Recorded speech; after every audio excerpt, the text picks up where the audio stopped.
Au moment où j'ai ouvert les yeux, je me suis retrouvé dans un monde médiéval fantastique. Pour survivre, je suis devenu mercenaire. Pour rester en vie, j'ai massacré des ennemis sans fin. Dans ce monde brutal, un instant d'inattention, c'était la mort assurée. Je m'appelle Aaron. En ce moment, les habitants de Cassidy chassaient un voleur. Plusieurs gardes sont venus faire leur rapport, et tout ce qu'ils pouvaient faire, c'était râler. Qui aurait cru ça? Hans, ce type si discret, causerait autant de problèmes. Je n'ai jamais aimé ce petit voyou, de toute façon. Ce Hans, c'est un mage, tu sais. On ne peut pas faire confiance aux mages, à aucun d'entre eux. Il a sûrement fait un pacte avec un démon. Un autre garde a éclaté de rire. Tu es juste jaloux de Hans, pas vrai? Parce qu'il t'a volé le titre de beau gosse en les regardant se chamailler. Moi, leur chef d'escouade, je ne pouvais pas être plus ennuyé. En partant, je me suis senti un peu mal à l'aise. Si Hans se fait prendre, il est mort. La pluie tombait à verse sur le quartier général de la garde de Cassidy. Le capitaine Manuel était furieux de mon retard. Que vous ayez fait la grasse matinée ou non n'est pas la question. J'ai entendu dire que vous étiez assez proche du criminel Hans. Est-ce vrai? Honnêtement, Hans était l'un des rares esprits vifs dans ce monde médiéval si ignorant. Alors même après son entrée à l'académie, nous sommes restés en contact. Mais là, je n'allais pas l'admettre. Je le connais à peine, on se faisait un signe de tête, rien de plus. C'est une excellente nouvelle. Le visage de Manuel s'est illuminé d'excitation. Cette affaire spéciale concerne la fille du seigneur. Hans a volé à la jeune demoiselle quelque chose d'involable. En d'autres termes, si nous, la garde de Cassidy, pouvons ramener ce criminel, imaginez la joie de notre seigneur. Alors, ramenez ce salaud mort ou vif. J'ai hoché la tête en surface, mais à l'intérieur, je suais à grosses gouttes. Ce maudit Hans a intérêt à ne pas tout gâcher, sinon ma tête sera aussi sur le bio. Pendant ce temps, ma 4e escouade s'était déjà rassemblée. Nous sommes partis fouiller le district 7, le quartier malfamé de Cassidy. Les hommes se plaignaient entre eux. On va juste jeter un œil et après on ira boire une bière. Je les ai fait taire d'un seul regard glacial. Mon Dieu, les gens du Moyen-Âge sont vraiment d'une bêtise crasse. Leurs vies sont en jeu et tout ce qu'ils veulent, c'est picoler. C'est là que j'ai repéré une silhouette suspecte assise sous la pluie, pas loin. Et toi, avec la cape marron? Je suis un garde de la ville basse. Enlève cette capuche. L'homme a gloussé et a levé les yeux. Ça fait longtemps, Aaron. Tu arrives juste à temps. Je ne l'ai pas laissé finir. J'ai planté mon poing en plein sur son crâne chauve, espèce de petit voyou. N'étais-tu pas le fauteur de troubles que j'ai arrêté avant? Le chauve avait l'air complètement outré. Non, je ne suis qu'un herboriste. On m'a volé mes marchandises et je suis venu le signaler. Ah, c'est pour ça qu'il me disait quelque chose. Quel genre de garde frappe quelqu'un sans même poser de questions? Ma chance aujourd'hui est exécrable. Non seulement on m'a volé toutes mes herbes d'occlusion mentale, mais en plus, je me suis fait frapper par un garde. La mention des herbes d'occlusion mentale a attiré mon attention. Leurs feuilles ont un effet coagulant. Dans quelle direction est parti le voleur d'herbes? En suivant les indications du chauve, j'ai retrouvé un Hans tremblant. Hans, qu'est-ce qui t'est arrivé? Bon sang, tu étais toujours si soigné, et maintenant tu as perdu un bras? Ça suffit, viens tranquillement avant que je ne doive t'y forcer. Hans a poussé un long soupir. Pas encore. D'innombrables gouttelettes d'eau se sont rassemblées sous sa magie, tourbillonnant en un vortex dans l'air. Avec la pluie qui tombait, sa magie semblait encore plus puissante que d'habitude. Hans a dit faiblement. Désolé, Eren, je ne peux pas me laisser attraper maintenant. Il a lancé une colonne d'eau massive droit sur moi. J'ai pris une lente inspiration, j'ai fait un grand pas pour esquiver l'attaque et j'ai foncé droit sur Hans. Me voyant approcher, Hans a essayé de réciter un autre sort, mais je l'ai mis à terre d'un seul coup de paume. Hans s'est agenouillé devant moi, les yeux brillants de larmes. Eren, vas-tu me laisser partir? Quiconque fait un pacte avec un démon devrait avoir une cicatrice près du cœur. Rien là, juste comme je le pensais, que des rumeurs. Hans, tu n'es clairement pas un serviteur démoniaque, alors pourquoi as-tu fait ça? Hans avait l'air hagard. Je ne peux pas expliquer maintenant, mais il y a quelque chose que je dois faire. Un jour, tu comprendras. J'ai gémi intérieurement, mais j'ai quand même versé une potion de récupération sur son bras blessé. Perdre un bras pour un vol, c'est une punition suffisante, non? Mais ce n'était pas à moi de décider, car dans ce monde médiéval maudit, les seules options sont l'innocence ou la mort. Sors d'ici. J'ai conduit Hans à l'entrée d'un tunnel. Hans m'a regardé avec rien d'autre que de la gratitude. Haru, avant qu'il ne puisse en dire plus, je l'ai assommé d'un coup de poing. Ne m'appelle pas comme ça. Maintenant, fiche le camp d'ici. Et c'est ainsi que la petite ville reculée de Cassidy a vu Hans pour la dernière fois. Autrefois, loué comme beau, gentil et doux, son crime était d'avoir volé les sous-vêtements personnels de la jeune dame de Cassidy. Quel pervers, celui-là. Et me voilà, chef d'escouade de la garde urbaine dans ce monde médiéval misérable et arriéré. Après avoir cherché toute la nuit sans rien trouver, la 4e escouade bouillonnait. Ce maudit rat de Hans a complètement disparu.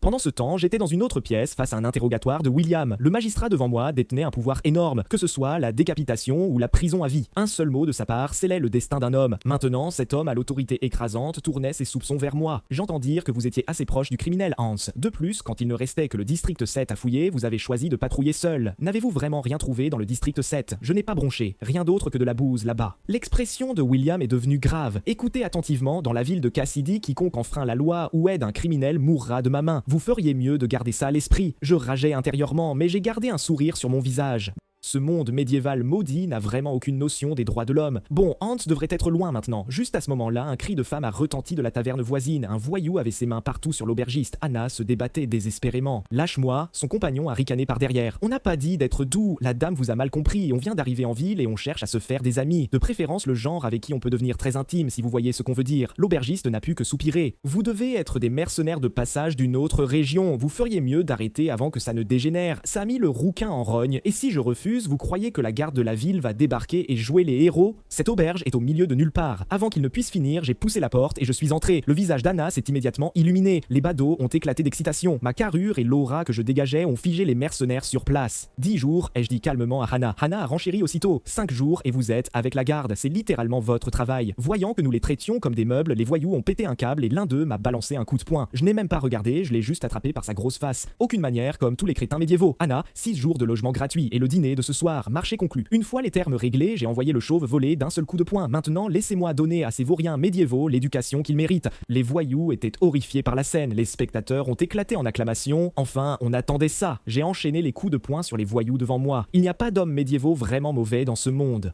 Seulement des hommes médiévaux qui ont besoin d'une bonne correction. Un coup de poing chacun et ils se sont tous rangés. Plusieurs badauds ont applaudi encore plus fort. C'est ça, on attendait que des fauteurs de troubles se montrent. La raison pour laquelle on est des habitués de cette taverne, c'est à cause de ce monstre ici, le plus grand éboueur de Cassidy, Aaron. Donne-lui-en un autre. Ces vieux briscards regardent encore. On dirait qu'ils auraient eux-mêmes besoin d'une petite éducation médiévale. Comme prévu, tous les voyous ont été complètement matés. En apparence, j'avais l'air d'un homme insouciant, mais chaque nuit, je sombrais dans des souvenirs angoissants. Cette femme n'arrêtait pas de m'appeler, Eren, ne regarde pas en arrière. Je me suis réveillé en sursaut et j'ai attrapé mon épée. Les larmes avaient déjà inondé mon visage. Cela fait 6 ans que je suis arrivé dans ce monde. Encore une fois, je n'ai aucune idée de la durée de cette vie ordinaire. Sur le terrain d'entraînement, un chevalier s'est approché par derrière. Votre maniement de l'épée est net et précis. C'est remarquable qu'une ville frontière comme Cassidy ait quelqu'un de votre calibre. Je me suis retourné pour l'évaluer. Les chevaliers étaient une présence unique dans ce monde. Ils pouvaient canaliser leur aura pour combattre les démons, maniant une force qui dépassait les limites des humains ordinaires. Le blason sur son armure portait l'insigne de Faroni, le désignant comme un chevalier de la lointaine cité de Berthe. Ça m'a mis sur mes gardes. L'Empire a-t-il envoyé quelqu'un? Il a rapidement agité la main. Ne vous méfiez pas de moi, je suis simplement admiratif de votre maniement de l'épée. Il était sur le point de me demander mon nom quand une voix l'a interpellé. Ben, te voilà, tu es censé être mon chevalier d'escorte. Comment as-tu pu me quitter? Je me suis rapidement incliné. Aro, chef d'escouade de la garde de la ville basse, vous salue, dame Viviane de Cassidy. Enchanté de vous voir, chef d'escouade Aaron. J'ai entendu dire que vous aviez pas mal souffert à cause de mes affaires personnelles. Je suis désolé pour ça, nous allons vous laisser maintenant. Sir Ben a dû interrompre votre entraînement assez longtemps. Après leur départ, j'étais perplexe. Pourquoi un chevalier de Berre serait-il ici? Oh, eh bien, il est temps de se remettre au travail. Aaron, espèce de salaud, va au diable. Oh, la scène s'est déplacée vers la ville haute de Cassidy. Manuel a déversé un torrent d'injures. Espèce d'idiot sans cervelle, tu as tabassé à moitié mort les mercenaires engagés par la ville haute. Qu'est-ce que tu vas faire à ce sujet? Tu t'en occupes toi-même. Je n'avais vraiment aucune idée que ces hommes étaient au bas les terres des mercenaires engagés par la ville haute. Entrez, une voix est venue de l'intérieur. Encore vous, Aaron, un chef d'escouade qui cause des problèmes à tout bout de champ. Si le travail ne vous plaît pas, démissionnez, arrêtez de créer des ennuis à tout le monde. La voix appartenait à Norpo, l'officiel administratif de Cassidy, la personne la plus colérique de la ville. Tout ce que je pouvais faire, c'était m'excuser sans cesse jusqu'à ce qu'elle se calme. Pour faire court, ces mercenaires devaient à l'origine escorter une calèche jusqu'à Bert City. Alors maintenant, le travail me revenait. Et c'est ainsi que je suis devenu membre du convoi d'escorte de la calèche.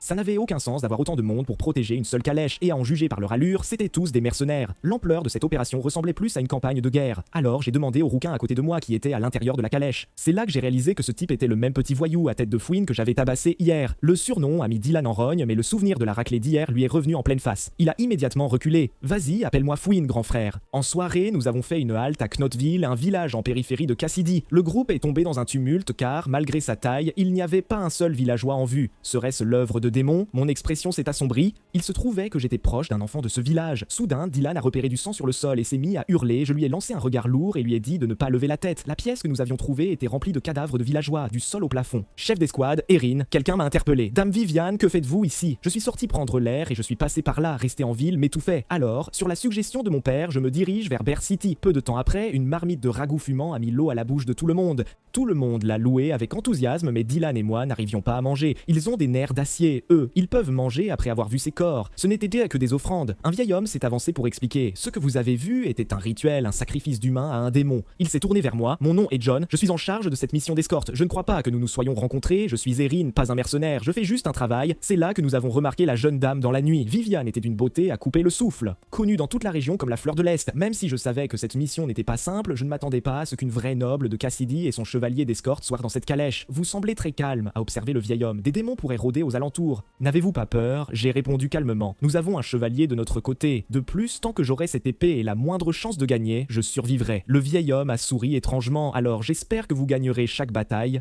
La nuit est tombée en un clin d'œil. J'étais assis, lisant le livre que j'avais en main, pensant à un garçon nommé Holland. Il a probablement bien grandi maintenant. Perdu dans cette pensée, un son inhabituel est soudain venu de derrière. J'ai balancé un coup de poing et j'ai trouvé un zombie. Sans hésiter, je l'ai transpercé traversé de mon épée, sa tête a touché le sol. Que ferait un zombie dans un endroit pareil? Non loin, Dylan hachait l'air sauvagement, hurlant de terreur. Je suis intervenu et j'ai abattu le zombie en un instant. Dylan a éclaté en sanglots. Aaron, tu m'as abandonné. Où diable étais-tu? Que ce soit des mercenaires ou des soldats, chacun d'eux avait été assommé. Impossible à réveiller, comme s'ils avaient été frappés par une sorte de magie. C'est là que j'ai compris. La seule raison, c'est que nous sommes les deux seuls à être en forme. Il devait y avoir quelque chose dans le ragoût, pas du poison, mais un somnifère, ce qui signifie que leur but était probablement de capturer quelqu'un vivant. Très probablement, juste à ce moment-là, Dylan, à côté de moi, a commencé à frissonner. Une horde de zombies se rapprochait de nous. Je n'ai pas bronché à la vue de ces monstres grognants, que ces zombies lents servent d'échauffement. J'ai serré mon épée et j'ai tranché les morts vivants comme s'ils étaient le fait de papier. Il n'a pas fallu longtemps avant que chacune de ces horreurs titubantes ne gise morte.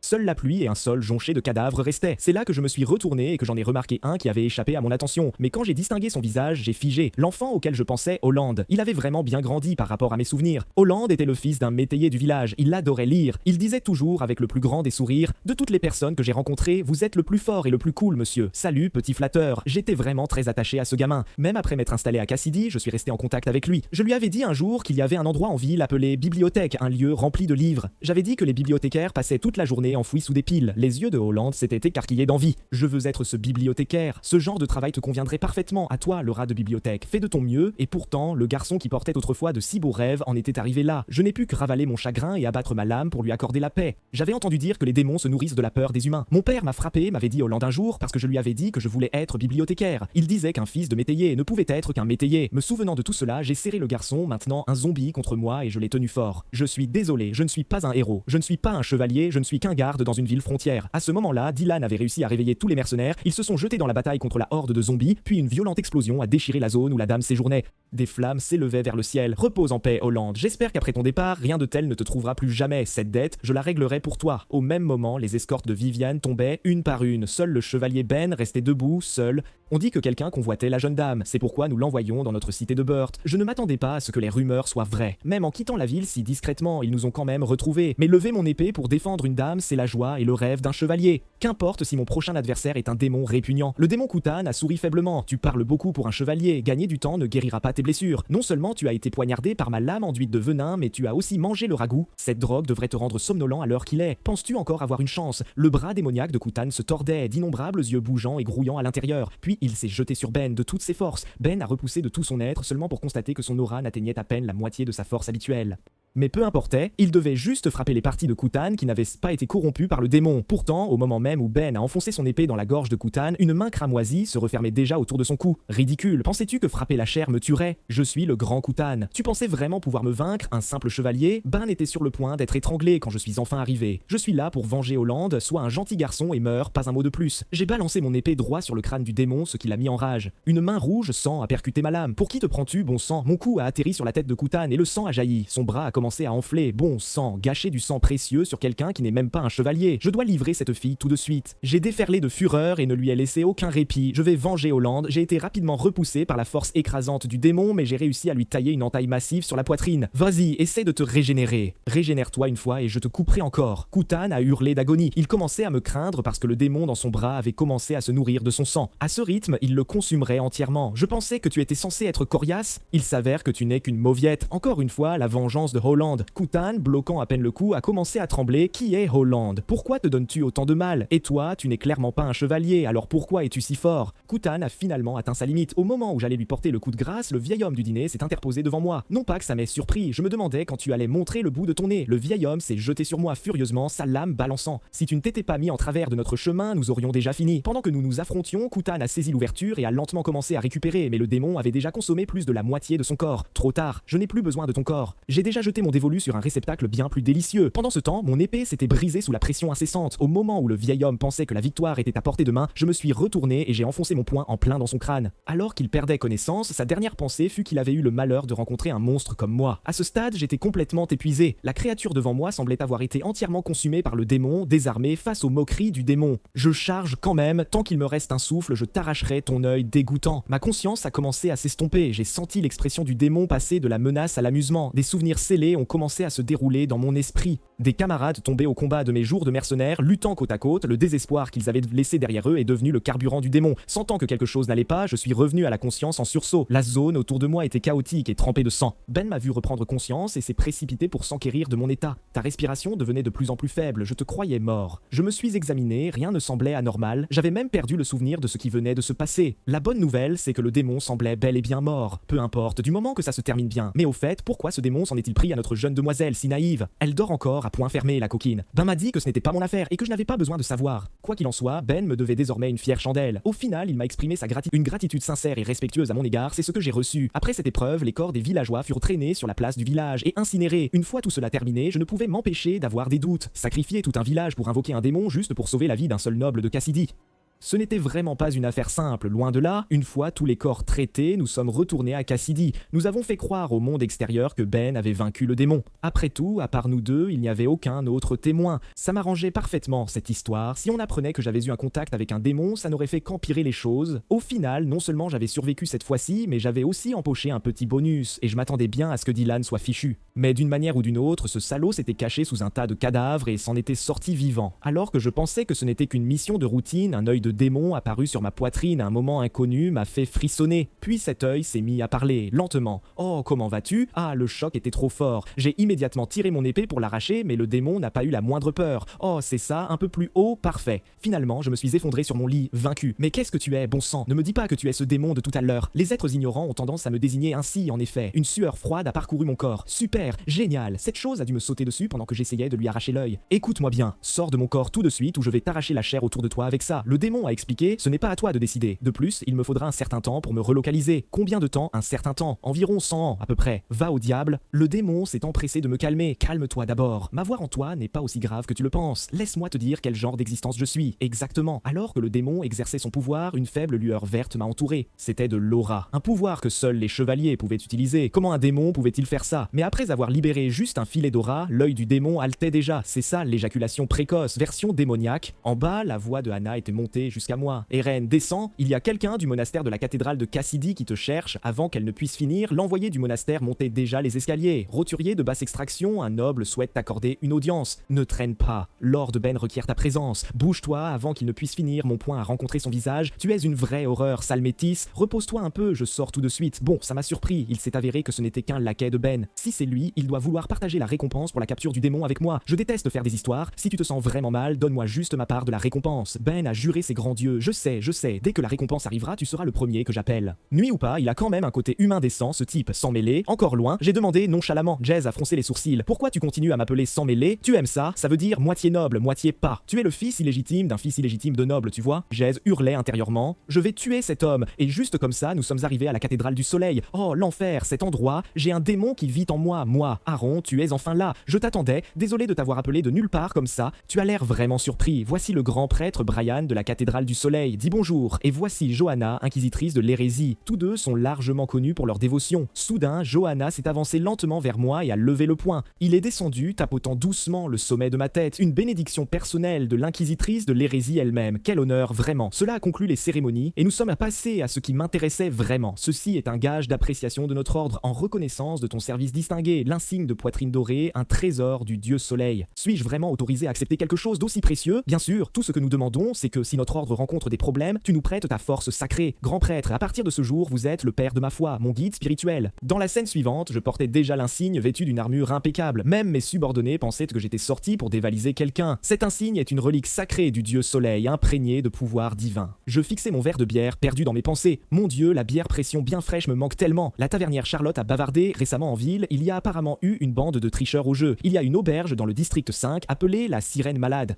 Elle attire beaucoup d'étrangers, ce qui a naturellement déclenché des jeux de hasard, et apparemment il y a un gamin là-bas qui gère tout le jeu de dés. J'ai posé ma bière, petit morveux audacieux qui gère un cercle de jeux clandestin dans mon district, mineur en plus. En tant que chef d'escouade de la garde extérieure de Cassidy, je ne peux tout simplement pas fermer les yeux. Allons-y, hein. Arrêter le jeu est la responsabilité de tous. Peu de temps après, je suis arrivé sur les lieux. J'entends dire que tu es plutôt doué au dé, gamin. Montre-moi ce que tu as. Alors que nous continuons à faire des 6, le jeu s'est terminé par un match nul. Encore une fois, j'ai maintenu la pression, continue, double la mise. La fille riait doucement de ma stupidité. Elle pouvait tricher avec la magie, elle m'avait laissé gagner quelques manches exprès. C'est alors qu'elle a remarqué un homme derrière elle, lui faisant signe de conclure. Elle a immédiatement activé sa magie pour changer les numéros des dés, mais elle ne savait pas que j'avais déjà tout compris. Ne bouge pas. Tu essaies de tricher avec la magie. La fille a visiblement paniqué. Quoi? Tu as des preuves? Des preuves? Bien sûr, ce tour, tu vas certainement changer mes dés en un 4, puis tu feras de même, transformant les tiens en 4 pour finir la manche. Ai-je raison? J'ai lancé les dés sans hésitation. 4, exactement comme prévu, je mise tout ce que j'ai et mes deux mains là-dessus. Tu utilises la magie pour changer ces chiffres. C'est un stratagème classique, utiliser une magicienne de bas niveau comme toi pour monter l'arnaque. Voyant leur couverture grillée, les voyous ont tiré leurs épées, on te prenait pour un simple idiot. Allons droit au but. Donne l'argent que tu as gagné, puis disparaît, à moins que tu ne veuilles mourir ici. Je n'étais pas le moins du monde ébranlé. Ce jeu de dés avec cette petite dame était en fait plutôt amusant. Jouons une dernière partie. Ce sont de véritables pièces d'or de la cathédrale du dieu soleil. La mâchoire de la bande a failli toucher le sol. Ça vaut une fortune, ça. Qu'est-ce que tu manigances? Tu sais très bien qu'on triche et la fille est une mage aussi. Pourquoi parierais-tu contre nous? J'ai souri froidement. Pour une bande d'escrocs aussi redoutable, vous aimez vraiment parler, hein? L'homme s'est encore plus énervé. D'accord, on mise cet argent et la main de la fille. J'ai saisi le moment pour demander discrètement à la fille: Eh, tu as ta place dans une école de magie, n'est-ce pas? Comment as-tu fini avec des gens comme ça? As-tu commencé à apprendre la magie pour te rendre compte que ça ne te convenait pas? Ou ta famille est-elle trop pauvre pour payer les frais de scolarité? La fille a coupé court sèchement. Arrête de faire des suppositions, tu ne sais rien alors ne dis plus un mot. J'ai étouffé un rire. On dirait que j'ai tapé dans le mille. Les hommes gardant les sorties pensaient que je temporisais. Ils ont échangé des signaux. Puisqu'il a découvert qui nous sommes, ne le laissez pas partir vivant. Mais ce qui les a pris au dépourvu, c'était l'éclat d'anticipation dans mes yeux. Petite dame, connais-tu une magie qui rafraîchit la bière? Je pense que je pourrais y arriver. Parfait alors. Tu es engagé. Les voyous ont finalement perdu patience et m'ont chargé avec leurs lames. Un seul coup puissant les a tous envoyés valser. Le chef balafré a rugi et a frappé droit vers mon visage. J'ai attrapé la lame à main nue sans scier. Tu n'as pas honte? Un homme adulte qui vit des sales tours d'une petite fille. Une ordure médiévale sans valeur. Vraiment honteux, ça. Son partenaire a tenté d'attaquer par derrière. J'ai balancé son corps directement sur la trajectoire de la lame. Plutôt que de vivre si honteusement, mieux vaut mourir des mains d'un camarade. Ça n'a pas pris longtemps. J'avais anéanti toute la bande d'escrocs. La seule qui restait debout était la fille, complètement stupéfaite. Ce type, il vient de démanteler le gang Sark à main nue. Sark, le tueur à gages du gang Sark, était un criminel recherché avec une prime du district voisin. Mais je n'y ai pas prêté beaucoup d'attention. Je me suis approché de la fille. Petite glacière, tu es là. Arrête de parler. Tu veux gagner de l'argent, n'est-ce pas? Aide-moi juste à faire de la bière fraîche tous les jours et je te trouverai un travail jusqu'à ce que tu puisses entrer dans une école de magie. Cet endroit te donnera à manger et un abri. Qu'en dis-tu? Tu veux venir avec moi? Les larmes sur le visage délicat de la fille ont commencé à s'estomper. D'accord. Et donc le lendemain, alors que je suivais mon entraînement habituel, ma petite glacière est apparue et a livré de la bière glacée. Oh là là, dès le matin. Merci beaucoup. Ah oui, c'est ça le goût. Et glacière. Quel âge as-tu? 12 ans? C'est petit, ça? Tu es une naine ou quoi? Erin, cette petite fille, c'est ta fille? A demandé Anna, furieuse. Quoi? Ne sois pas ridicule, c'est juste une glacière que j'ai ramassée. Je veux dire, une jeune mage. Et ton auberge n'a-t-elle pas besoin d'aide supplémentaire? Traite-la juste comme une autre employée et prends soin d'elle. Anna y a réfléchi, puis a hoché la tête. Bon point. Une fille aussi mignonne ne pourrait pas être ta fille. Tu as dû en baver à traîner avec des vauriens, n'est-ce pas? Ne t'inquiète pas, grande sœur prendra bien soin de toi. Comment t'appelles-tu? Kana. Quel joli nom. Au fait, combien de tasses de bière fraîche peux-tu faire par jour? Ni plus, ni moins. 300 tasses par jour, marché conclu? Grande sœur te paiera le double. En tant que capitaine de la garde médiévale, mes matins commençaient par un rapport au commandant, puis des patrouilles au marché pour maintenir la paix tout en écoutant les vieux du coin jacasser dans mon dos, puis en collectant un petit quelque chose auprès des contrebandiers, gérant la porte extérieure de la ville de Cassidy et inspectant minutieusement chaque entrant. Étrange, pas une seule personne n'essaie d'entrer aujourd'hui. Le péage est-il trop cher? C'est alors qu'une voix sinistre est venue de derrière. La fleur de cornaline ne se fane jamais. Je n'ai même pas scié. Scar t'a encore envoyé me chercher? Tu ne dois pas prononcer ce nom directement. Il est l'ombre de cette ville même de Cassidy. Je lui ai lancé un regard réservé aux idiots. Crache le morceau. L'homme a expliqué qu'un certain nombre d'étrangers inconnus étaient récemment apparus dans la ville de Cassidy. Selon l'enquête, ces étrangers se déguisaient en marchands et se comportaient de manière suspecte. Veuillez lire cette lettre. Elle a été écrite personnellement par le roi des ombres. Ils sont en ville depuis 3 jours. Je n'y ai même pas jeté un coup d'œil. J'ai déchiré la lettre, je suis déjà débordé, moi. Qu'est-ce qu'il raconte, bon sang? Dis à Scar d'arrêter de jouer à la dinette et tu peux laisser tomber ton numéro de pleurnichard. Ici, franchement, juste à ce moment-là, une calèche s'est lentement approchée de la porte, voulant entrer. J'ai plissé les yeux vers le conducteur et j'ai ressenti un pincement d'inquiétude. Ce type a l'air bien trop louche. Alors que je débattais pour savoir si je devais l'arrêter sur le champ, Guote est intervenu. Dolwenois, te revoilà encore. Capitaine, voici Dolwenois, un marchand de la compagnie commerciale Mosaïque. Nous nous sommes rencontrés lors d'une inspection de porte il n'y a pas longtemps. Dolwenois a affiché un sourire mielleux. Capitaine de la garde, vous avez une allure des plus distinguées. Protégez cette ville jour et nuit, vous devez travailler si dur. La vue des pièces d'argent m'a fait grincer des dents. Ce petit voyou, tu es vraiment trop gentil. Appelle-moi grand frère à partir de maintenant. Guot s'est penché et a demandé discrètement. Doluenoi, tu as toujours ces choses que tu m'as données la dernière fois? Doluenoi a sorti une petite fiole de pilule violette. Les yeux épuisés de Guot se sont immédiatement illuminés. Merci, si je prends ça, je pourrai enfin dormir toute la nuit. Et capitaine, ne pense même pas à me les voler, hein? Je regardais toujours Doluenoi avec une certaine suspicion. Petit frère, nous devons quand même vérifier ce que tu apportes en ville. Le voyant tressaillir légèrement, j'ai aussi remarqué un tatouage violet sur son cou. Guotae s'est couvert le nez. Capitaine, venez voir. Mais qu'est-ce que c'est que ça? Toute la calèche était remplie de carcasses de chèvres sanglantes. Les corps étaient en terrible état, grouillant d'asticots. Rien qu'un boucher n'accepterait. À ce rythme, la calèche elle-même pourrait s'effondrer. Qu'est-ce que tu comptes faire de tout ça? Ai-je exigé. L'expression de Doluenoi s'est assombrie. Le boucher avec qui nous travaillons depuis des années est décédé subitement. C'est pourquoi c'est devenu si grave. Eh bien, pourquoi ne l'as-tu pas dit plus tôt? Quel dommage. Bienvenue à Cassidy. Au moment où Doluenoi a franchi la porte, son expression a complètement changé. Imbécile, je transformerai cette ville en enfer sur terre avant longtemps. Il ne savait pas que j'avais déjà commencé à le soupçonner, le bougre. Prends soin de toi là-bas, petit frère. Dans ce monde médiéval, souviens-toi, c'est l'innocence ou la mort. La scène a changé pour plusieurs gardes réunis en train de déjeuner. Bully a mentionné que Charlotte l'avait invité à la cérémonie d'exécution de demain. Le commentaire m'a fait secouer la tête devant la mentalité médiévale, un rendez-vous pour regarder une décapitation comme divertissement. Bully a aussi dit qu'il prévoyait d'apporter à Charlotte du pain de poisson fait par sa mère. Tous les autres ont immédiatement eu l'air dégoûtés. Sans vouloir être impoli envers sa mère, ce maudit pain de poisson a le goût de reste réchauffé. La fleur de cornaline ne se fane jamais. Le messager nerveux n'avait même pas fini sa phrase avant que je ne l'assomme. Scar me cherche apparemment. Bref, Bully, je te souhaite tout le bonheur. L'autre homme avait l'énergie d'un adolescent imbu de lui-même. Mon cher ami, je t'attendais. Te souviens-tu de notre serment? Toi dans la lumière, moi dans l'ombre, ensemble nous régnerons sur la ville de Cassidy. Avant qu'il ne puisse finir, mon expression seule a suffi à le faire taire. Tu cherches la mort. Venir me déranger pendant que je mange. Et c'est quoi ce chapeau ridicule là? Tout le monde est habillé comme des idiots complets. C'est insupportable. C'est une patrouille de quartier. Au mieux, une patrouille, au mieux, roi des ombres, mon œil. Je ne t'ai pas dit d'arrêter de jouer à la dinette. Scar a expliqué à la hâte qu'il avait trouvé plusieurs étrangers se comportant de manière très suspecte. Ces individus faisaient tout pour éviter d'être vus par ces hommes à chaque déplacement. Quelque chose va se passer bientôt. Nous devons rester sur nos gardes. Je me suis penché et je l'ai attrapé par l'oreille. Pour qui te prends-tu, hein? L'unité de garde s'en occupera nous-mêmes. Mêle-toi de tes affaires. J'ai entendu dire que tu ne te montrais plus à l'atelier de menuiserie ces derniers temps. Ton père Jason est vraiment d'accord avec ça, lui. À ces mots, l'autoproclamé ombre de la ville de Cassidy s'est enfui avec toute sa bande. Mais j'avais aussi pris ses paroles à cœur. Il vaut mieux rester sur ses gardes à partir de maintenant. La scène a changé. Je suis arrivé chez un bon ami. Le bourreau Darius était la seule personne en ville à qui je pouvais vraiment parler. À part le voleur de sous-vêtements, son gamin Tad était un garçon adorable. Je leur ai apporté des pommes. Darius a déploré la situation de Hans. Un si bon gamin, devenu criminel du jour au lendemain. Nous avons discuté un moment. En tant que bourreau, la maison de Darius était toujours sombre. Sa profession maintenait les gens à une distance permanente. Je ne me souciais de rien de tout ça. Je l'ai encouragé à montrer sa plus belle technique sur le lieu d'exécution dans quelques jours. Pendant ce temps, dans une ruelle de la ville de Cassidy, un groupe de silhouettes sombres était réuni en conversation secrète. Notre opération a été sous la surveillance de Scar tout ce temps et l'embuscade de Kutan la dernière fois s'est aussi soldée par un échec. Doluenoi a coupé court avant que quiconque ne puisse parler. Dans quelques jours, il y aura une exécution publique sur la place. Nous devons utiliser cette opportunité pour prendre le cœur de la jeune dame de Cassidy. Juste à côté d'eux, Guot dormait profondément, marmonnant parfois dans ses rêves.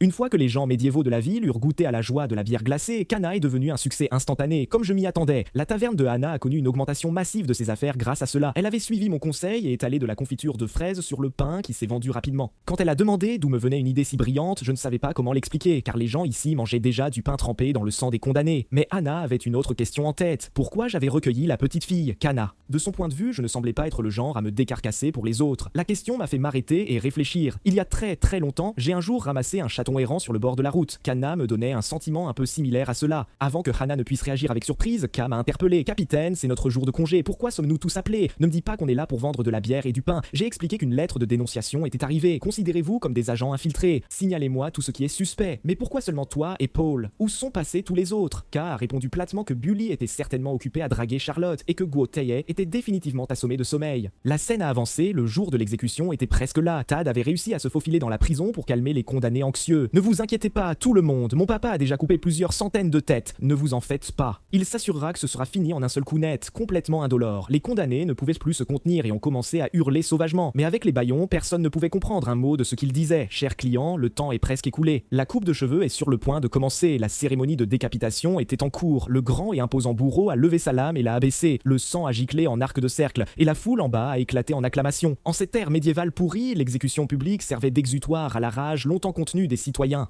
Elle démontrait aussi l'autorité et le pouvoir de gouvernance des dirigeants, et cette cérémonie particulière avait encore plus de poids politique que d'habitude. Le criminel que j'avais capturé cette fois était le meurtrier d'un noble Kularson, et le seigneur était en train d'établir des liens avec Kularson. Mes supérieurs m'avaient donc averti à plusieurs reprises que cette fois, rien ne devait mal tourner. D'une manière ou d'une autre, l'entendre dire cela ne faisait que renforcer mon sentiment que quelque chose allait déraper lors de cette cérémonie. Et bien sûr, un visage familier est apparu. N'est-ce pas, petit frère? Qu'est-ce qu'il fait ici au moment où Dolwenois a affiché ce sourire sinistre? Une explosion massive a déchiré le centre de la place. Les citoyens ont éclaté dans le chaos et ont commencé à courir dans toutes les directions. Mince, une attaque. En regardant à travers la fumée et la poussière, Lord Purpaz avait été projeté de ses pieds. La vue m'a plongé dans la panique car maintenir l'ordre public était la responsabilité de la garde extérieure de la ville. Si le seigneur mourait dans cette explosion, ma tête serait la prochaine. Lié par un devoir auquel je ne pouvais échapper, j'ai quand même avancé. Face à la foule frénétique, les gardes ont rapidement commencé à diriger les gens vers la sécurité. J'ai chargé à travers les flammes et tiré 2 enfants terrifiés hors de danger. Puis j'ai demandé aux autres si quelqu'un avait repéré une silhouette suspecte sous une cape. C'est alors que j'ai aperçu Dolwenois s'échappant avec Viviane dans ses bras. Mince, la cible est encore la jeune dame, 4e escouade de la garde extérieure, suivez-moi. Nous allons après le suspect, si nous revenons les mains vides, c'est nous qui passerons sur le billot ensuite, et ainsi nous avons poursuivi et cherché jusqu'à ce que le ciel s'assombrisse. Pas de piste pour l'instant, mais au moins le seigneur était toujours en vie, sinon nous serions tous fichus. On disait qu'un chevalier était aussi mort dans l'explosion, j'ai ricané. Exactement ce à quoi je m'attendais, on ne peut jamais faire confiance aux chevaliers. Le truc gênant, c'est qu'un Ben mal en point se tenait juste à côté, reprenant son souffle. Quand il a vu que c'était moi, il s'est enfin détendu. Longtemps sans te voir, Aaron. Vraiment embarrassant tout ça. Je n'ai pas pu m'empêcher de le faire remarquer. On dirait que tu te prends toujours une raclée. Es-tu vraiment un chevalier, toi? J'ai baissé ma garde. L'adversaire était un mage noir et il y a un traître parmi les soldats. Faites attention, avant qu'il n'ait fini, un cri retentit au loin et nous fit sursauter tous les trois. C'était la voix de K. Le démon, observant leur réaction, était complètement déconcerté. Qu'est-ce que vous faites tous? Ce n'était qu'un coup, pas besoin de tant de théâtre. K porta la main au visage et sourit. Attendez une seconde, j'attends quelque chose. Le démon restait perplexe. La seconde d'après, je traversai le mur et attrapai le démon à la gorge. Le démon se mit à trembler violemment et se débattit de toutes ses forces sans succès. Quel monstre est-ce? Une telle force de serrage, c'est absurde, j'avais vraiment l'air perplexe. Pourquoi êtes-vous si faible? Vous n'êtes pas le démon que j'ai affronté hors de la ville. Toujours étranglé, le démon finit par craquer. Lâche-moi, je vais mourir, je vais vraiment mourir. En levant les yeux, il se heurta à une aura plus terrifiante que la sienne. Parle ou je te forcerai. Le vrai coupable, c'est le mage noir. Il veut le cœur de la jeune femme. C'est quelqu'un de vraiment terrible. Les pions du démon sont ceux qui ont passé des pactes avec des démons par l'entremise du mage noir. Notre base, c'est la cité magique de Talumba. Assez. Alors, pourquoi veulent-ils le cœur de la jeune femme?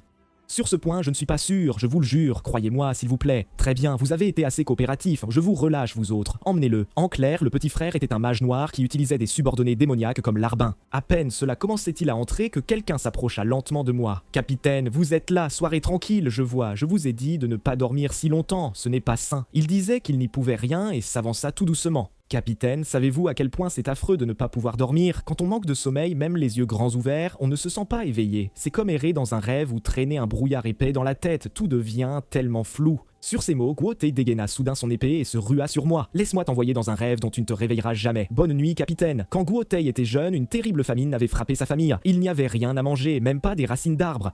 On en était réduit à manger des rats crus et des cafards. Puis un jour, un morceau de viande sanguinolente apparut sur la table, quelque chose qu'on n'avait pas vu depuis des années. La famille Guo avait enfin de la viande, tout le monde mangea, heureux. Tous, sauf son jeune frère frêle, trop malade pour travailler. Depuis ce jour, Goethe ne dormit plus jamais paisiblement. Maintenant, son visage avait pris une teinte violette démoniaque, tandis qu'il me tailladait sans relâche. Vous n'avez pas idée à quel point j'étais inquiet, capitaine, de peur que la prochaine fois on me pique la viande dans le dos. Alors, capitaine, je suis costaud, non, c'est sûrement parce que j'ai enfin bien dormi. Tout ça grâce aux friandises que Dolwenois m'a données. Je me mis au sérieux. Goethe avait gagné un pouvoir démoniaque. Sa force et sa vitesse avaient fait un bond réel, et même s'il avait à peine appris à se battre ou il avait un don naturel pour le combat, pourtant l'expérience lui faisait encore défaut. Je fis mine de contrer de front, puis me décalai à la toute dernière seconde. À cet instant, l'épée longue de Guo s'enfonça dans un mur qui n'était pas assez solide pour l'arrêter. La lame resta fichée, impossible à dégager. Il balança alors son bras corrompu par le démon et le dirigea droit vers moi. Mais ce coup lourd était facile à esquiver, alors je plantai mon épée en lui. Je comprends tout ce que tu portes. Guo, je te pardonne, pardonne-moi aussi. Les yeux de Guo Tae se remplirent d'une fatigue insondable. Dans ces derniers instants, il sembla voir son frère cadet, celui que leur famille avait tué. Je suis si fatigué. Puis tout son corps se relâcha et s'effondra contre moi. Dors bien, Guo, je te chanterai serait la plus belle berceuse avant que tout soit fini. De l'autre côté, le mage noir d'Olwenua avait éliminé les gardes restants et trouvé le tunnel secret hors de la ville. Ces gens ne lâchent rien, inlassables. À croire que moi aussi il faudrait que je me faufile par un trou de rat pour m'en sortir, mais ça en vaut la peine. Je suis sur le point d'obtenir la bien-aimée de la magie. Juste au moment où il s'apprêtait à frapper Vivian en plein cœur, ma voix le coupa. Te voilà, comment as-tu trouvé le trou de rat? Guo te l'a dit? Petit frère, on va discuter. Doluenoi me regarda avec mépris. Je me demandais qui cela pouvait être. En fait, ce n'était qu'un petit capitaine de garde. La magie noire parcourut le corps de Doluenoi et une horde de créatures grotesques jaillit autour de lui. Allez, déchirez-le! Je brandis mon épée furieusement pour les contenir, mais tandis que Doluenoi psalmodiait son incantation, les bêtes commencèrent à apparaître de nulle part. Plus le temps de réagir, je mordis. Maudite soit cette magie noire immonde. Mon corps était terriblement lourd. À chaque mouvement, une vague de douleur me traversait. Tirer ça en longueur, mais complètement défavorable. Doluenoi ne put s'empêcher de sourire, amusé par ma ténacité. Tu n'es pas qu'une grosse masse, n'est-ce pas? Mais peux-tu faire face à la légion d'ombre de Killantel? Je souris, ta légion ne fait pas un peu pâle figure, hein? À peine avais-je fini que loups, serpents et toutes sortes de créatures se ruèrent sur moi. Je laissai paraître mon intention meurtrière. À la base, je devrais te ramener vivant, mais tu as impliqué mon subordonné et l'as vendu à un démon.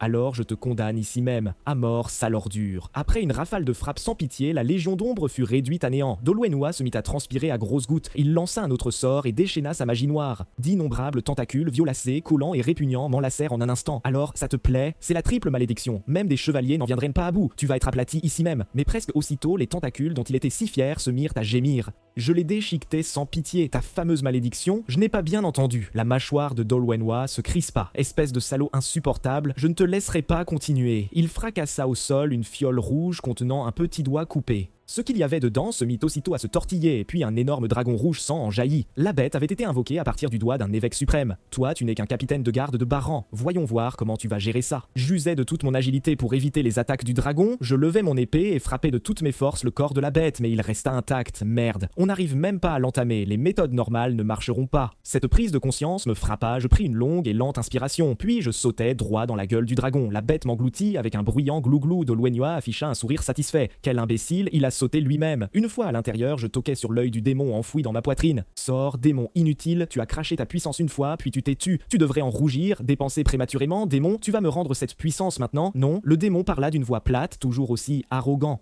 Tu es aussi impoli et bouché qu'avant. Je peux te prêter ma puissance, mais à une condition, ne me traite plus jamais, prématurément, épuisé. Je ne sais même pas ce que ça veut dire, mais ça sonne horriblement mal. L'instant d'après, une lumière jaillit dans ma main. L'énergie me traversa comme un coup de foudre. De faibles blessures bleutées s'ouvrirent sur le corps écarlate du dragon. Même une créature de cette taille rugit et se débattit. C'était de l'aura. Il ne fallut pas longtemps avant que le dragon ne soit réduit en morceaux. Doluenoi resta bouche bée devant ma force. Impossible, c'est un chevalier. Qu'est-ce que tu es vraiment? La famille royale t'a envoyé? Comment aurait-il su? Avant qu'il n'ait fini, tout le poids de ma présence s'abattit sur lui et un coup d'épée net et définitif lui emporta la tête. En vérité, je suis un simple gardien du village, espèce de minable. Mais alors que je pensais l'affaire close, des souffles démoniaques s'échappèrent des lèvres de Dolanola et une puissante formation magique jaillit juste derrière moi. Je me raidis, un piège de magie noire qui ne se déclenche qu'à la mort. Une violente lumière pourpre foncée jaillit vers le ciel. Je rapprochai Viviane pour la protéger. Pire encore, on avait vraiment l'air d'être au bout du rouleau. Voyant que la créature m'avait déjà verrouillé, je pris Vivian et je fuis. N'ayant nulle part où aller, je dus la poser à terre. Alors que j'allais dégainer pour l'affronter de front, une voix retentit au loin et une force immense s'abattit sur la bête, la projetant au sol. C'était le chevalier sacré, criant frénétiquement le nom de Vivian.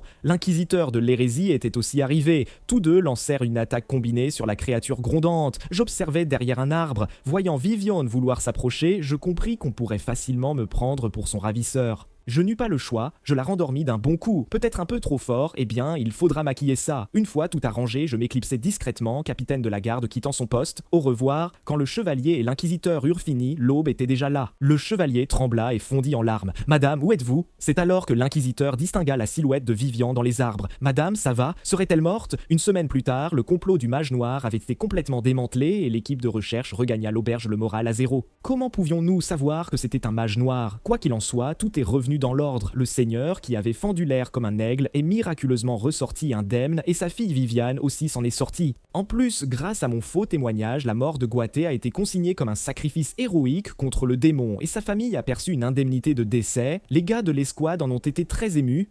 Guat était si courageux, fonçant droit sur le démon. Je veux lui ressembler. Je portais mon verre à sa mémoire en silence quand K annonça qu'un nouveau venait prendre sa place et une silhouette bien connue fit irruption. Nouveau membre de la 4e escouade, garde périphérique Dylan pour le service. Pourquoi ça tombe sur ce petit morveux? J'en reviens pas que le destin me remette encore sur ton chemin, frangin. Il n'avait pas perdu son bagou, comme toujours. Ah, salut tout le monde. J'ai une fois tué des milliers de zombies en une seule nuit. Sans moi, même Aaron, le grand frère, n'en serait pas venu à bout. Anna Kiesa sans aucune chaleur. Voilà ta bière, avec un petit quelque chose en plus dedans. Dylan se précipita pour l'en empêcher. Mademoiselle Hannah, vraiment, je suis désolé pour la dernière fois, ce genre de comportement fait un peu partie de la tradition des mercenaires. J'y succombe moi-même parfois. Anna éclata de rire, fouilla sous le comptoir et sortit une arbalète. À tenir cette auberge, je me coltine des types comme toi presque tous les jours. Si tu recommences à faire le malin, je te fais un trou en plein milieu du front. Eh, petite teigne, j'appelai Dylan et lui tendis une épée. À partir d'aujourd'hui, t'es de la 4e escouade de la garde périphérique. Boss ou t'es viré. Oui, monsieur, je donnerai tout ce que j'ai. Peu après, je formai Dylan au contrôle des gens entrant en ville. Il me regarda assommer d'un coup de poing un arrivant, puis je le secouai pour le réveiller. Eh, dormir ici va te foutre une attaque, fais gaffe. En me voyant faire sur le terrain, Dylan avait la mâchoire décrochée, c'est ça notre contrôle, on dépouille le cocher de 2 pièces d'argent et on utilise la vérif de possession démoniaque comme prétexte pour tabasser qui on veut, c'est vraiment le boulot? Incroyable, écoute, pas la peine de se prendre la tête, 2 pièces d'argent et tu traverses la porte de la ville. En voyant sa prestation, je dus l'admettre, ce type est un extorqueur né, à ce rythme les pièces d'argent tomberont dans ma poche sans que je fasse rien. Les choses semblaient s'arranger, puis la voix d'un soldat retentit, espèce d'idiot sans cervelle, tu vois le blason des Finero sur cette voiture et tu crois encore pouvoir nous fouiller, je me fiche de tout ça, maintenant remettez l'argent. Je donnai immédiatement un coup de pied à Dylan. Celui-là est un bleu, il ne sait rien, mes excuses monsieur, mais quand j'ai vraiment regardé dans la voiture, il n'y avait aucun noble, seulement des soldats. Je changeai aussitôt d'expression, prenant un air sévère et imperturbable. À cause des récents incidents, notre seigneur nous a ordonné d'inspecter soigneusement chaque visiteur entrant par la porte de la ville. Votre comportement tout à l'heure équivaut à insulter le seigneur de Cassidy City, un simple soldat traitant notre seigneur d'imbécile. Le bourreau risque d'avoir du mal à suivre le rythme. Le soldat fut déconcerté par la rapidité de notre volte-face. Finalement, il remit les pièces sans bruit. Ne vous méprenez pas, ce n'était pas mon intention. Je me permis un léger sourire. Et une dernière chose, je lui assénai un coup de poing sans pitié en plein crâne. Sur ordre spécial du seigneur, c'est ainsi que nous vérifions les visiteurs pour possession démoniaque. Bonne chance à vous tous. Le soldat qui avait pris le coup retenait à peine ses larmes. Que ces 2 salauds, la scène changea. Je me retrouvais à nouveau à la cathédrale du soleil. Je n'avais aucune idée de ce qui allait se passer cette fois. Avec cette chose logée en moi, le dernier endroit où je voulais aller était cette église. Se peut-il qu'ils aient déjà découvert? À peine l'inquiétude me gagnait-elle que la silhouette de l'inquisitrice me fit presque sursauter. Aaron, tu es là. Le prêtre avait un sourire jusqu'aux oreilles. Aaron, j'ai tout entendu. Alors, tu as vraiment combattu un démon? L'inquisitrice avait tout vu clairement. Elle dit que j'avais sauvé la demoiselle des griffes d'un géant en me mettant en grand danger. Un simple capitaine de la garde qui a tenu tête à un démon. Le soulagement m'envahit. Tant mieux, elle ne m'avait pas vu utiliser le pouvoir démoniaque. Le prêtre continua. Ta bravoure mérite d'être honorée. J'ai préparé un présent en signe de gratitude. À partir d'aujourd'hui, tu es un frère d'honneur. À l'intérieur, je n'en étais guère impressionné. Je marmonnais pour moi-même comme la dernière fois. Je préfère être payé en espèces. Puis le grand prêtre suggéra que j'emmène l'inquisitrice faire le tour de Cassidy City. Elle avait dit vouloir voir la ville. Désolé de vous importuner, bouillonnai-je intérieurement, donc il ne voulait qu'un larbin et m'a fait venir jusque-là pour ça. En plus, si l'inquisitrice découvrait que j'étais possédé par un démon, elle m'éclaterait le crâne avec un fléau, alors je lui ai proposé d'aller dans un resto que je fréquentais. Et voilà comment on s'est retrouvés face à ce pain au poisson absolument terrifiant.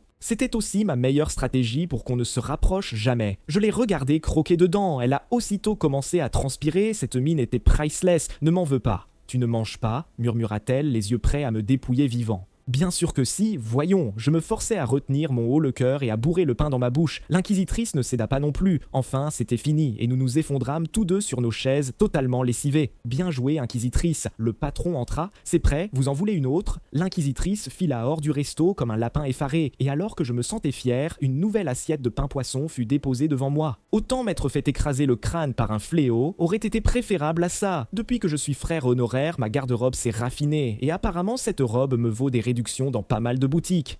Pas mal être frère honoraire. Capitaine, la famille Finero a envoyé des soldats qui vont opérer avec nous. Le seigneur nous demande de bien nous entendre. Des sanctions sont prévues en cas de conflit. À peine la phrase prononcée qu'une silhouette menaçante fonçait déjà vers moi. C'était le même soldat que j'avais envoyé au tapis il n'y a pas longtemps. Garde incapable, bravo pour le timing. Tu pensais vraiment me surprendre en me tabassant à l'arrière du crâne avec une excuse bidon? Les gardes autour de moi paniquèrent. Capitaine, En tant que frère honoraire, tu ne peux pas faire de scène pour une bagatelle. Il prie de l'assurance. Tu fuis dès qu'on résiste. Une unité de garde insignifiante doit connaître sa place. Ces paroles me feraient sortir de mes gonds. La seconde d'après, il vole à travers la pièce. Ce n'est pas une dispute, c'est un acte de violence unilatérale. Il fallut du temps avant que le capitaine du soldat n'arrive finalement. Après la raclée, il était bien plus calme. Je me suis évanoui. Cet homme, c'est vraiment quelque chose. Il n'avait aucune raison d'être coincé. À son rang de capitaine de la garde, quelqu'un comme lui pourrait très bien être garde particulier d'un noble. Ce n'est pas que je sois faible, c'est juste qu'il est incroyablement fort. La scène a changé, je me retrouvais à la porte de la ville pour des inspections de routine et j'ai soudain planté mon poing dans l'arrière du crâne d'un homme qui entrait. Les soldats de Finero qui regardaient avaient l'air complètement perdus. Qu'est-ce qu'il fait? Puis une aura violette explosa autour du corps de l'homme. Comment un simple humain ose-t-il frapper un démon à la nuque? Les deux soldats restèrent bouche bée. Je n'en revenais pas que cette méthode fonctionne vraiment. On peut vraiment repérer les démons comme ça. Moi-même, j'en fus stupéfait. Franchement, je ne faisais ça que pour m'amuser. Très vite, j'avais passé à tabac un démon de 3e rang. Mais la fréquence des apparitions démoniaques commençait à plonger Cassidy City dans un véritable désordre. Et ce même jour, les meilleurs combattants de Cassidy City se rassemblèrent. Les gémissements pitoyables du démon suffisaient à me tirer une pointe de compassion. Et tout ça pour une bière fraîche dans ce monde médiéval. C'est un peu ridicule. J'ai engagé un petit mage spécialement pour faire de la glace. Mais en y réfléchissant, réduire Kana à un simple frigo, c'est du gâchis. Mieux vaut trouver un moyen d'aider la fille à monter de niveau. Pendant ce temps, une charrette approchait de Cassidy City et le cocher avait l'air profondément nerveux. Lui et ses passagers étaient forcés par les gens à l'intérieur de la charrette. On leur avait ordonné d'entrer en ville et de retrouver la cible désignée par leur patron. Tout ce que voulait le cocher, c'était livrer ses cauchemars vivants et sortir d'ici au plus vite. Il afficha un large sourire, échangea quelques politesses avec Paul, puis tendit 3 pièces d'argent. Merci pour votre travail, c'est pour les frais d'entrée. À ce moment-là, Dylan fit un pas en avant. Attendez, vous n'avez pas 3 soldats là-dedans non plus. Ça veut dire frais supplémentaires. Paul tenta d'intervenir, mais le cocher paniqua. Si ce n'est pas suffisant, je peux ajouter plus. Ce qu'il craignait, c'était que si la charrette était bloquée ici, qui sait ce que ces gens désaxés à l'intérieur pourraient en faire. Il ignorait qu'après plusieurs apparitions de démons, Cassidy City avait changé ses méthodes d'inspection. Dorénavant, les passagers assis à l'arrière d'une charrette devaient aussi descendre pour être fouillés. Toute personne suspecte prenait d'abord un coup de trick sur la tête. Cette attaque par surprise fut naturellement accueillie par une résistance farouche des occupants du carrosse. Les voyant riposter, Dylan cria aussitôt qu'ils étaient tous des démons. Profitant de leur supériorité numérique, les gardes et soldats maîtrisèrent les suspects un par un. La scène changea, je savourais une délicieuse bière bien fraîche, j'arborais mon plus beau sourire et appelais la petite machine à glaçons. Kana, quel sort peux-tu lancer maintenant? Demandai-je. La fille les énuméra, dés magiques, boissons glacées et quelques sorts simples de transparence. Je haussai un sourcil. Qui t'a appris la magie? Un joueur compulsif? Et d'ailleurs, même si elle est allée à l'école, pourrait-elle vraiment apprendre de nouveaux sorts? Kana remarqua le léger changement d'expression et se précipita pour expliquer. Tout le monde dit que j'apprends très vite, et Anna dit aussi que je lave bien les bols, alors s'il te plaît, ne me jette pas. Je secouai la tête, ne dis pas des choses comme jeter, ça sonne mal, l'essentiel c'est que tu veuilles t'améliorer. De la magie, hein? Les yeux de la fille s'illuminèrent de détermination. Oui, dis-moi juste quoi faire. Elle a pas fini par capter l'énergie bizarre de Dylan, pas vrai? Mais il y a encore une chose que je ne t'ai pas dite, murmura Kana. Avant qu'elle n'ait pu finir sa phrase, une silhouette fracassa la porte. Grand frère, on est foutu, tous ceux qu'on a arrêtés se sont évadés. On disait qu'un des gars arrêtés pendant l'inspection avait rongé ses entraves en bois et filé. Il aurait même mis Kyo-Oh des soldats armés sans une arme. Dylan devint livide. C'est moi qui ai assommé ce type, on fait quoi maintenant? En bref, tous les chefs d'escouade doivent se rendre au quartier général sur le champ. Après m'être assuré qu'Anna resterait en sécurité, je suis parti. Comme prévu, le capitaine des gardes s'énerva. Espèce d'incapable, tu as laissé s'échapper tous les prisonniers. Un chef d'escouade expliqua qu'il avait étudié le premier évadé. C'était un homme de main venu de Cullarson, terriblement redouté là-bas. Je hochai la tête lentement. Je vois. Qui aurait cru que la belette pisterait un type pareil? C'est alors que l'apprenti cocher du groupe arrêté fit irruption. C'est qui le capitaine des gardes ici? Le grand qui fait peur, c'est toi? Je bondis et lui bouchai la bouche d'une main.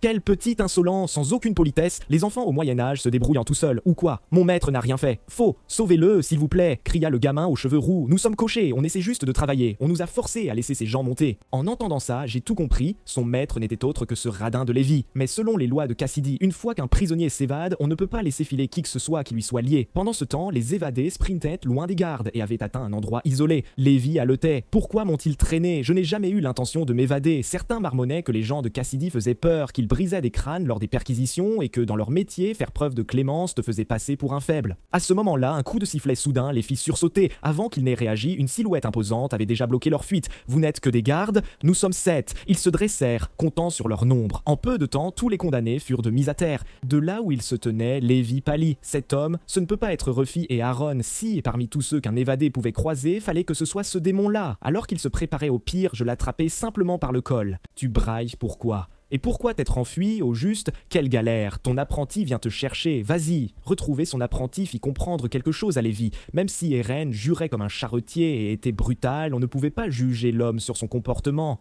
De l'autre côté de la ville, le type avait filé jusqu'au district 5 avec son épée, là où se tenait Int, le lapin rieur. Scar fut le premier à lui courir après. Dylan encourageait depuis la touche. C'est lui, c'est ce gars-là. Je le tabasserai jusqu'à ce que sa propre mère ne le reconnaisse plus. Je n'accepterai aucun criminel qui se promène librement dans ce district sans ma permission. Je suis l'ombre de la cité Cassidy. Sur ces mots, Scar lança une attaque totale, mais il fut abattu en moins de 3 secondes. Dylan et les autres restèrent bouche bée. Ce type est sérieusement balèze. Ses yeux devinrent froids et perçants. Je cherche une petite fille. Vous avez vu une fille aux cheveux violets? Après un bref échange de coups, Paul fut poignardé et s'effondra. Dylan, cours, cria-t-il, c'est fini, même nous 3 réunis, on ne le battrait pas. Plus d'espoir, alors que Dylan s'apprêtait à détaler, le souvenir de la façon dont Paul l'avait toujours traité comme un vrai grand frère le figea. Paul, cette fois, je peux pas t'écouter. Tu peux pas crever maintenant. Il fit demi-tour et déversa une rafale de moqueries sur le type. Eh toi, t'as déjà oublié que c'est moi qui t'ai tabassé jusqu'à cracher des dents. Tes petits frères sont déjà rôtis comme des brochettes. Pauvre mauviette, tu tombes KO au moindre coup. La provocation marcha à merveille. Le type se retourna et enfonça son épée dans Dylan. Dylan resta là, impuissant. Merde, juste maintenant, où est ce petit con? Il débarque toujours au pire moment pour m'embêter.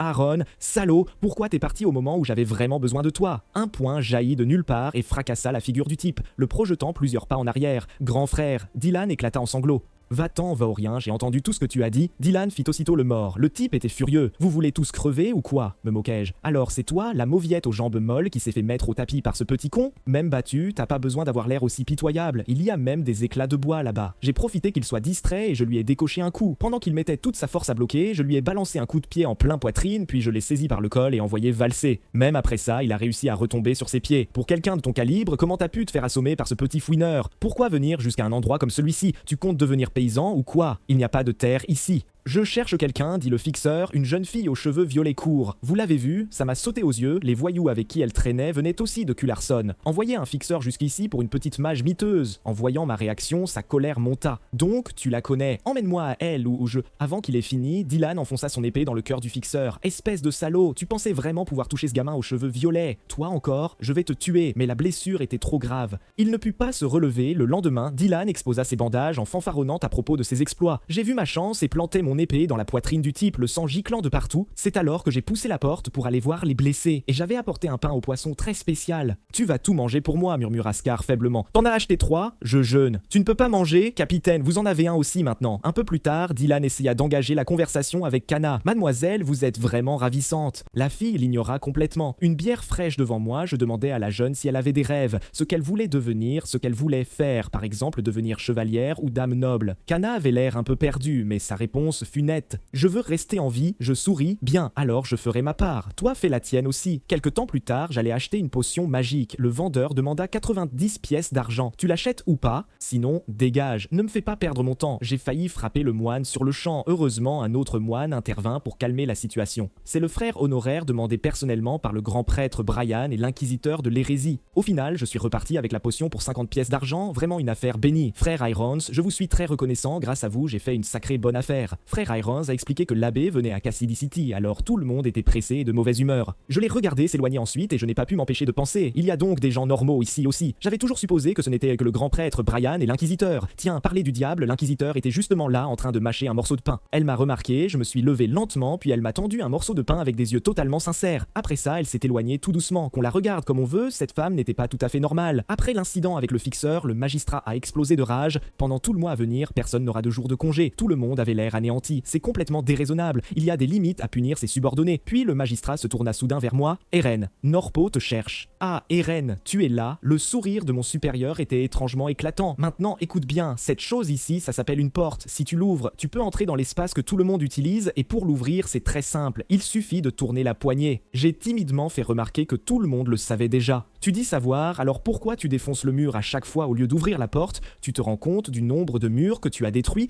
Tu trouves ça drôle? Eh bien, la plupart du temps, je n'avais pas vraiment le choix. Quoi qu'il en soit, le coût des réparations pour ces murs sera déduit de ta prime. Sur toutes les primes que tu as gagnées ces derniers temps, voilà ce qui reste après les retenues. Voyant les pièces dans ma main, je n'hésitais pas, je les lançais directement à Norpo. C'est pour le pourboire, va t'acheter quelque chose de sympa et boire une bière. Rester enfermé dans ce bureau te rendrait fou. Et cette fois, je n'ai pas cassé la porte. Cet après-midi-là, je partis en patrouille comme d'habitude.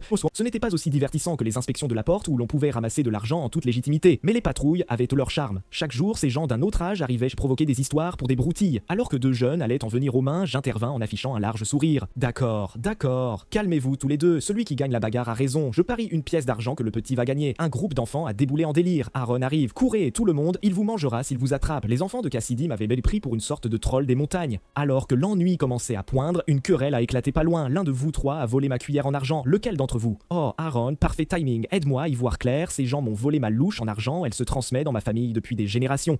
Ce n'était pas moi, cria l'homme gobelin. Qui irait voler ce vieux truc rouillé? La femme blonde balaya la remarque. Ma maison a un miroir en argent. Pourquoi volerais-je une louche? Ce n'était pas non plus moi, je ne comprends même pas pourquoi elle m'a entraîné là-dedans. Absurde, capitaine, nous n'avons vraiment pas à nous occuper de ces mesquineries. Il n'y a qu'une seule vérité, dis-je, les yeux brillants, la victime. Quand le crime a-t-il eu lieu exactement? La cuillère était là quand j'ai mangé hier et elle avait disparu ce matin. Ça devait être l'un de mes voisins. Très bien, chacun de vous, où étiez-vous et que faisiez-vous de la nuit dernière à ce matin? L'homme gobelin expliqua qu'il avait fini de trier le foin tôt et était rentré chez lui pour dîner. En fait, il avait carrément sauté le souper. Pour quelqu'un du Moyen-Âge dont la vie tourne autour de 3 repas par jour, sauter le souper, c'était très louche. La femme aux dents de lapin souffla que c'était ses affaires personnelles et qu'elle n'avait aucune obligation de le dire. Je le répète, ma maison a un miroir en argent. Une louche, c'est rien à côté. L'homme blond dit qu'il n'avait pas quitté sa maison du tout. La femme l'avait arraché de sa chambre de force. La femme corpulente rétorqua sèchement: cet homme est le plus suspect. C'est un étranger, je ne l'ai jamais vu avant. N'ayant pas d'autre option, je n'eus d'autre choix que de me laisser ramener chacun chez eux. À ma surprise, la maison de la femme aux dents de lapin avait vraiment un beau miroir en argent. Vous voyez, pourquoi voudrais-je d'une cuillère? Vous me croyez innocent maintenant. Vous ne trouvez pas, mais en regardant la pièce, quelque chose m'a frappé. L'endroit était vide et pauvre, et pourtant un miroir en argent trônait là. Si quelque chose, c'était encore plus suspect. Pas de cuillère en argent, mais un caleçon d'homme. Elle disait vivre seule, et pourtant la pièce sentait indéniablement l'odeur d'un homme adulte. On aurait dit que cette femme était la maîtresse de quelqu'un. L'adultère se prenait au sérieux, mais elle nous avait offert à manger. De toute façon, ce n'était pas vraiment mon problème. J'allais laisser tomber la maison du blond ensuite, des livres du sol au plafond, partout. Ce n'était que des romans d'amour, d'un ennui mortel, c'est là que j'ai repéré un bracelet magnifique. Il irait bien avec ma tenue. Il ne remarquerait sans doute pas si je le prenais. Je vais le glisser discrètement dans ma poche. Mecca m'a vu tout de suite. Ce bracelet, c'est quoi, au juste? Le capitaine a des goûts intéressants, soupira le blond. Si ça te plaît, prends-le. Oh, merci beaucoup. Vous êtes innocent, vous aussi. Dernière étape, la maison de l'homme gobelin. Les deux premiers n'étaient loin pas les coupables, donc lui restait le suspect le plus probable. D'accord, j'ai compris, je sais que ça ne paraît pas, mais j'ai mené l'enquête sérieusement. Fouillons cette maison comme il faut. Mais dès qu'on est entré, on a trouvé une jument étonnamment bien habillée. Saboltard, je suis rentré trop tard aujourd'hui. Première fois qu'on reçoit des invités, non? Ce soir, j'ai spécialement préparé un bisque de foin. Je l'ai bousculé avant qu'il n'ait fini. Cet homme était complètement obsédé par sa jument. Apparemment, c'était le dresseur le plus renommé de Cassidy. Alors, qui était le vrai coupable? Alors que je me creusais la tête, la femme ronde aux cheveux roux arriva en courant. Oh mon Dieu, je suis tellement désolé, j'ai retrouvé la cuillère. Elle s'était mélangée au foin. Désolé de vous avoir dérangé. Continuez comme ça, mais quelle femme! Elle nous a fait perdre tout l'après-midi. À ce moment, la chère Cana arriva avec ma bière glacée préférée. Elle me regarda toute joyeuse. Dans le verre, des glaçons sculptés en fleurs. J'y ai vraiment travaillé dur, dit Cana, rayonnante de fierté. Tu as super bien bossé et tu t'es vraiment donné du mal. La mise en scène pouvait être bancale et l'utilité discutable, mais je n'allais pas lui couper l'enthousiasme. Je lui trouverais un grimoire à étudier dès que possible. C'est alors que la fille sembla remarquer le bracelet brillant à mon poignet. Elle y était visiblement attirée. Tu aimes ce bracelet? On dirait que tu as un goût bien à toi. Tiens, prends-le, petite fripouille. Une étincelle de joie traversa les yeux lavande de Cana. Elle avait l'air aux anges. Ce bracelet était-il vraiment de bonne qualité? Malgré son aspect usé, ce grand maigre avait peut-être bon fond finalement. Je lui enverrai un pain de poisson en remerciement. Pendant ce temps, le blond bouillonnait. Scandaleux, ce bled à la frontière est la quintessence de l'ignorance et de la barbarie. Qu'un simple roturier ose causer des ennuis à un mage de la tour de magie blanche, plus il y pensait, plus il bouillonnait. Cet homme est l'incarnation de la sauvagerie et de l'ignorance, ce capitaine de garde sans vergogne qui fait irruption chez moi. Heureusement, j'avais prévu ce genre de choses et jeté un sort de dissimulation sur mes livres pour qu'ils ressemblent à de simples romans. Mais quand il a commencé à toucher le bracelet, je n'ai pas su me retenir. Une chose pareille ne doit pas tomber entre vos mains. Il m'a lancé un sort sur le champ et a été stupéfait de constater que cela n'avait aucun effet. L'homme n'était même pas chevalier, juste un simple garde. Plus il imaginait le bracelet dérobé, plus sa colère grandissait. Quel est donc cet homme? Il se força à rester calme. Ce n'est pas la peine de révéler ma véritable identité pour ces broutilles. Ma mission, du début à la fin, est d'étudier la bien-aimée de la magie. Le lendemain, un noble de la maison Finero arriva à Cassidy City. En tant qu'aîné des Finero, il fit une entrée glaciale et ne nous accorda même pas un regard. Nous n'eûmes d'autre choix que d'incliner la tête. Je ne pus m'empêcher de rouspéter intérieurement. Les nobles sont vraiment insupportables. Un second carrosse amena quelqu'un de Kularsan. Le jeune homme se présenta comme administrateur de 3e rang de Kularsan nommé Chouani. Il dit être venu réclamer un criminel recherché. Le propriétaire du carrosse derrière lui avait lui aussi l'allure d'une personnalité importante. Il dégageait une autorité calme. À en juger par votre tenue, vous devez être le frère honoraire Aaron. Que le soleil vous éclaire. L'orateur n'était autre que l'abbé en personne. Vous correspondez au rapport que j'ai lu. Un homme de foi véritable. Nous devrons avoir une discussion en bonne et due forme un de ces jours. Tant de grands noms arrivent en même temps. Cette mission allait être chargée. Norpo m'a retrouvé et m'a ordonné de remettre le criminel à Shunei. Je plongeai la main dans un sac et en sortis une poche imbibée de sang. C'est l'homme de main de Kulorson ou une partie de lui. Les 2 autres têtes sont ici aussi. Après un haut le cœur, Shunei fut soulagé que les criminels recherchés aient été éliminés. Celui-ci était si notoire qu'on l'appelait le Spectre Loup. L'organisation à laquelle il appartenait avait commis d'innombrables crimes. Une organisation qui, en y repensant, cherchait Kana, et je me demandais s'ils enverraient d'autres hommes plus tard. Shunei, qui adorait dénicher de bonnes tables, me supplia de lui indiquer un endroit où l'on mange décemment. Je décidai de l'emmener là-bas tout en le questionnant sur cette organisation de Kullersen. Le gâteau délicieux rendit Shunei vraiment ravi. Il expliqua que depuis l'affaire du loup solitaire, tout le monde à Kullersen était sur les nerfs. L'organisation était devenue encore plus brutale pour des raisons inconnues. Le loup solitaire était l'une des 3 grandes factions de Kullersen, les 2 autres s'appelaient Cold Shortsword et Cute Rabbit. Le Wraith Loup était un fixeur appartenant au loup solitaire. Comment est-ce le chef du loup solitaire, demandai-je. Un homme nommé Philippe, prétendument fils d'une concubine d'un noble, exilé après une tentative ratée d'empoisonner l'héritier, mais le plus terrifiant chez lui, c'est son côté possessif. Un jour, un membre de Cold Shortsword dîna dans un restaurant tenu par Philippe et, pour plaisanter, prit un court sabre décoratif exposé. Philippe ne trouva pas ça drôle du tout et mit tout en œuvre pour récupérer ce sabre. Comme un vrai loup, une fois qu'il mord sa proie, il ne lâche pas tant qu'elle respire encore. Cela voulait dire qu'il considérait probablement le petit frigo comme sa propriété, mais il ignorait que s'il mordait la mauvaise cible, on lui arracherait toutes les dents. Il sembla donc que je ferais un voyage en ville en personne, alors je pris place dans la voiture de Norpo qui se rendait à Kullerson vendre des oranges. Norpo s'était depuis longtemps habitué à mes idées étranges. Au fil des ans, j'avais accumulé pas mal de mérites, mais je me contentais du petit rôle de chef d'escouade de garde. Pour elle, mes raisons n'avaient pas besoin d'être disséquées. Tout ce qui comptait, c'était que Ruffy et Aaron restent à Cassidy City et la carriole pour Kullerson partit. Comparé à l'endormi Cassidy City, Kullerson était d'une animation sans commune mesure. Norpo me conseilla d'en profiter pour visiter la grande ville, mais elle me répéta à l'envi « Ne fais pas d'histoire et entre et sors toujours par la porte d'honneur ». Ce qu'elle ignorait, c'est que j'avais prévu d'éliminer ce soir le chef du loup solitaire. Xuani resta bouche bée, il pensa que je plaisantais. « Fais comme tu veux, vas-y, élimine-le », dit-il presque blasé. Honnêtement, ce type me tape sur les nerfs depuis longtemps. Alors, sur ma suggestion, Xuani m'emmena d'abord voir le repère du lapin mignon. L'organisation n'avait rien de mignon, c'était une guilde qui ne vivait que de force brute. Ensuite, on fit un détour par la taverne tenue par Cold Shortsword, et Shunei y fut très bien accueilli aussi. Jusque-là, Shunei croyait encore que je plaisantais, puis sur l'instant, je lui fis m'emmener à la base du loup solitaire. « Attends, ce casino là-bas, c'est son repère, c'est bien plus dangereux que tout ce qu'on a vu aujourd'hui, et j'ai éclaté de rire. Si on veut attraper le chef d'une meute, ne commence-t-on pas par briser son antre? C'est là que Xuenae comprit enfin que je n'avais pas plaisanté une seule seconde cet après-midi. Ne m'entraîne pas là-dedans. » Peu après, Kullarson sombra dans le chaos parce que j'avais payé Cold Shortsword et le lapin mignon pour semer le trouble.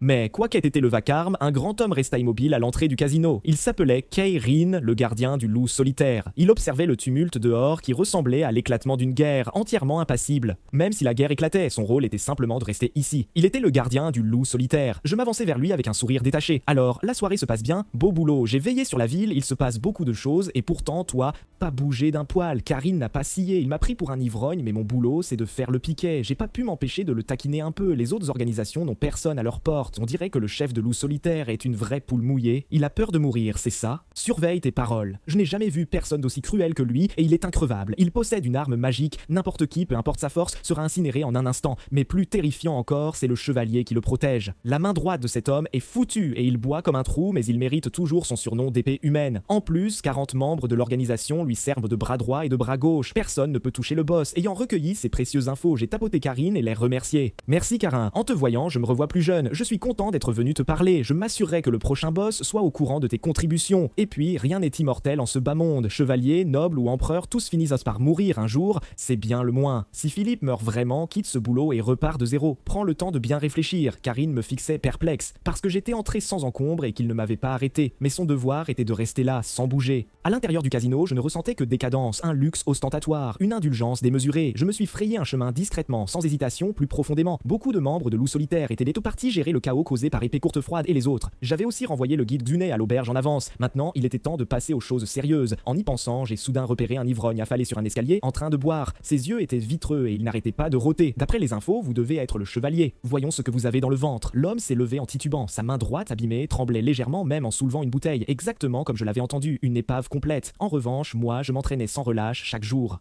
Malgré tout, l'aura qui émanait du chevalier ne me laissait aucune certitude de victoire. Une fois qu'il s'est mis en mouvement, son jeu de jambes était d'une agilité remarquable et sa puissance ahurissante. Une lame ordinaire qui rencontre une épée chargée d'aura se brise instantanément. J'ai frappé de toutes mes forces et le chevalier a dévié mon coup net, mais j'ai quand même trouvé une ouverture et lui ai asséné un coup de poing dans le dos. Quand deux combattants sont à égalité, le résultat dépend du moindre avantage, un chevalier déchu. Face à un capitaine de la garde qui s'entraîne chaque jour, il n'y avait qu'une seule issue, un faux pas et sa tête fut tranchée par ma lame. Mon épée avait subi des dégâts considérables lors de l'échange avec son acier imprégné d'aura. J'ai aussitôt ramassé l'épée du chevalier. C'est une lame correcte, je la prends. En échange, en tant que frère honoraire, je dirai une prière pour toi. Pendant ce temps, à l'auberge, Norpo avait été lentement tiré de son sommeil par le bruit grandissant dehors. Bon sang, c'est toujours aussi bruyant dans une grande ville ? Impossible de dormir. Elle a poussé la porte et a découvert que les rues étaient tôt devenues une mer de flammes. Une foule de gens se battaient dans le chaos. Cette vision lui a donné un mauvais pressentiment. Pourquoi est-ce que je n'arrête pas de penser à Erin ? Non, c'est impossible. Même Erin ne serait pas capable de ça. À ce moment-là, j'étais déjà arrivé devant une porte dorée. Les voleurs adorent l'or. Une vérité intemporelle, vraiment. La décoration intérieure rivalisait avec celle d'un domaine noble. Cet homme avait-il une obsession pour le statut de noble ? En pleine réflexion, un groupe d'hommes m'a barré le chemin. Tu sais seulement où tu es, tu as le culot d'entrer sans y être invité, puisque les 4 rois célestes t'ont trouvé, ne t'attends pas à sortir d'ici facilement. J'ai éclaté de rire. 4 rois célestes, plutôt 4 petits cochons. Juste au moment où les 4 petits cochons allaient passer à l'action, Philippe est intervenu et les a arrêtés. Comment êtes-vous entré dans cette pièce ? Le seigneur Behaiden devrait surveiller le couloir.